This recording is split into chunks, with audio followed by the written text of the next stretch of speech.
Sa ngayon po, base sa datos ng Japan Meteorological Agency ay napapagitnaan po tayo ngayon ng dalawang bagyo.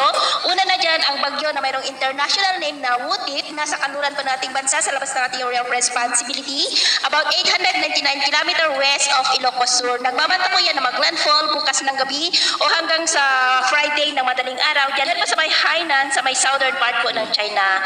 Ang isang sama ng panahon naman po na nasa silangan ng Luzon, base sa datos ng JMA o Japan Meteorological Agency, ay isa na po itong tropical depression at kung maging bagyo na rin yan sa datos ng pag-asa ay tatawagin po sa local name na Bagyong Auling. Ngunit kung titingnan naman po natin dito sa wind map, wala naman pong sirkulasyon na nakikita na lalapit o tatamid sa ating kalupaan for the next 2 to 3 days.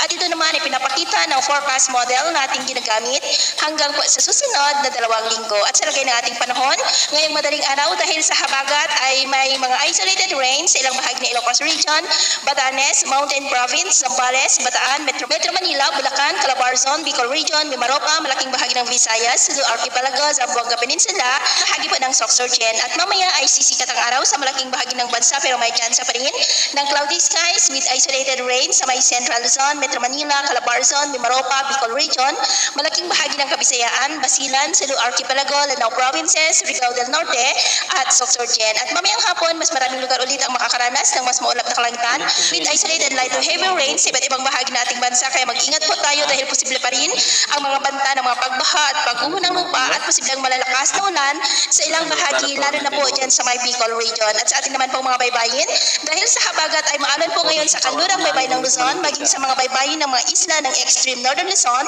ng mga alon po ay posibleng aabot hanggang sa 1.8 to 2.5 meters height. Kaya hanggat maaari, ay iwasan na muna natin ang papalaot din sa mga may kulay pula para mas makaiwas sa mga sakunang